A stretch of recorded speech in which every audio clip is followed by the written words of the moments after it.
ఎలాంటి companies hire చేస్తున్నాయి అంటే ఈ రోల్ డెలాయిట్, పిడబ్ల్యూసి, KPMG, EY, TCS, Infosys, IBM, Wipro, అలాగే కొన్ని బ్యాంక్స్, హాస్పిటల్స్, టెలికాం కంపెనీస్ కూడా ఐటీలో ఎక్స్పీరియన్స్ ఉండి సైబర్ సెక్యూరిటీ కెరీర్లోకి వెళ్ళాలని ఇంట్రెస్ట్ ఉండి కోడింగ్ లేకుండా అంటే అసలు కోడింగ్ని అవాయిడ్ చేస్తూ ఒక సీనియర్ పొజిషన్కి ఐటీలో అప్స్కిల్ అవ్వాలనుకుంటున్నప్పుడు one of the best role GRC.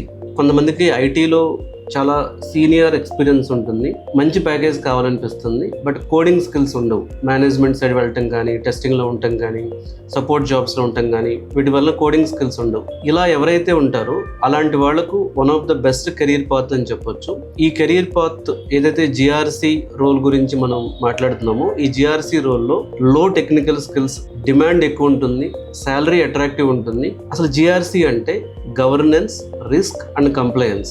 2026లో cyber సెక్యూరిటీలో అత్యంత వేగంగా గ్రో అవుతున్న one of the career path ఇది.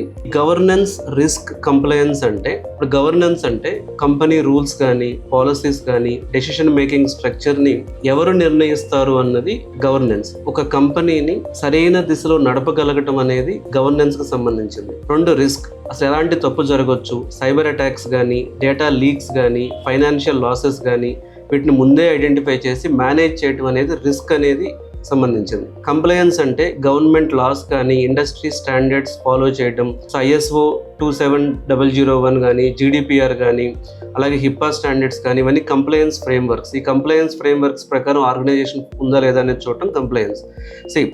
సింపుల్గా చెప్పాలంటే ఈ జిఆర్సి పర్సన్ ఏం చేస్తారు అంటే కంపెనీని సేఫ్గా, లీగల్ కరెక్ట్గా, ఎఫిషియెంట్గా రన్ చేయడానికి ఈ జిఆర్సి ప్రొఫెషనల్స్ పనిచేస్తారు. వీళ్ళు డైరెక్ట్గా సిఐఎస్ఓ, చీఫ్ ఇన్ఫర్మేషన్ సెక్యూరిటీ ఆఫీసర్కి, బోర్డ్ ఆఫ్ డైరెక్టర్స్కి రిపోర్ట్ చేస్తారు.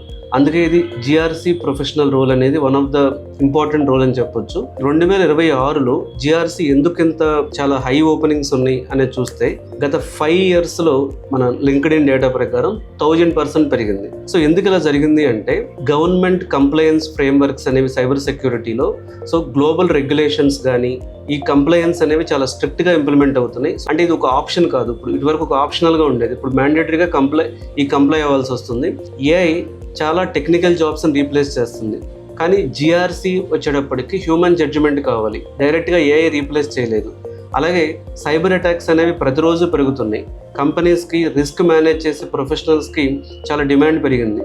అలాగే ఇండియాలో కూడా ఐటీ యాక్ట్ కానీ, డిపిడిపి యాక్ట్ కానీ, సో ఈ కంప్లయన్స్ రూల్స్ చాలా గ్రో అవుతున్నాయి. సో ఈ ఐటీ యాక్ట్, డిపిడిపి యాక్ట్, ఈ యాక్ట్ అనేది సో ఖచ్చితంగా జిఆర్సి ప్రొఫెషనల్స్కే ప్రాపర్ ఐడియా ఉంటుంది కాబట్టి ఆ ఇంప్లిమెంటేషన్ కరెక్ట్గా జరుగుతుందో లేదో చెక్ చేయగలుగుతారు. జిఆర్సి ప్రొఫెషనల్స్కి యుఎస్లో యావరేజ్ శాలరీ ఇండియన్ రూపీస్లో మాట్లాడితే 80 lakhs ప్లస్ ఉంది. ఇండియాలో ఈ జిఆర్సి ప్రొఫెషనల్స్కి 8 lakhs నుంచి 30 lakhs వరకు ఎక్కువ యావరేజ్ శాలరీ మనకు చెప్తుంది. సో ఈ జిఆర్సి కోర్సులో అసలు ఏం నేర్చుకుంటారు అంటే జిఆర్సి కోర్సులో ఫ్రేమ్వర్క్స్ నేర్పిస్తారు. అంటే ఐఎస్ఓ ఫ్రేమ్వర్క్స్ కానీ, ఎన్ఐఎస్టి సిఎస్ఎఫ్ ఫ్రేమ్వర్క్ కానీ, లేకపోతే సిఓబిఐటి ఫ్రేమ్వర్క్ కానీ, సిఓఎస్ఓ ఫ్రేమ్వర్క్ కానీ, సో ఇవి జిఆర్సీలో బేసిక్ ఫ్రేమ్వర్క్స్ అనేవి నిజం చెప్పాలంటే చాలా మ్యాండేటరీ. ఇవి ఫ్రేమ్వర్క్స్ నాలెడ్జ్ నేర్పిస్తారు. సార్ అలాగే రిస్క్ మేనేజ్మెంట్, రిస్క్ ఐడెంటిఫై చేయటం, అసెస్ చేయటం, ట్రీట్ చేయటం, రిపోర్ట్ చేయటం, end to end process risk management నేర్పిస్తారు. అలాగే policy writing, security policies, procedure, standards రాయటం, వాటిని క్లియర్గా ఎన్ఫోర్సబుల్గా చేయడం నేర్పిస్తారు. అలాగే కంప్లయన్స్ మేనేజ్మెంట్, జీడిపిఆర్, సాక్స్, అలాగే హిప్పా, పిసిఐ, డిఎస్ఎస్ ఇలాంటి రెగ్యులేషన్స్ని ఇంప్లిమెంట్ చేయడానికి ఆడిట్ ఎలా చేయాలి, ఆడిట్ ప్రిపరేషన్ నేర్పిస్తారు. అలాగే controls and audits, internal control design చేయటం, ఆడిట్ ఫైండింగ్స్ మేనేజ్ చేయటం, రెగ్యులేటర్స్తో కమ్యూనికేట్ చేయటం, ఇవన్నీ కూడా నేర్పిస్తారు. అంటే ఇక్కడ కోడింగ్ లేదు కానీ communication, analytical thinking, attention to detail, ఇవే మెయిన్ స్కిల్స్ అనమాట. సో ఈ జిఆర్సీలో కూడా చాలా సర్టిఫికేషన్స్ ఉన్నాయి. So GRC professional certification, OCEG, CGRC ISC 2 certification, ISO 27001 lead auditor certification, CISA, ISACA CA certification, so ఇట్లా కొన్ని సర్టిఫికేషన్స్ ఉన్నాయి.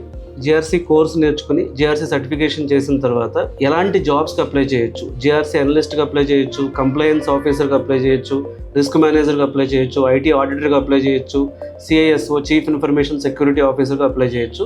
సో దాన్ని బట్టి ఇప్పుడు జిఆర్సీ అనలిస్ట్ అంటే ఎంట్రీ లెవెల్ రోల్, దానిలో కొంచెం ప్యాకేజ్ తక్కువ ఉంటుంది. అదే మీరు సిఐఎస్ఓ రోల్కి అప్లై చేస్తే 40 to 80 lakhs ప్యాకేజ్ కూడా ఉంది.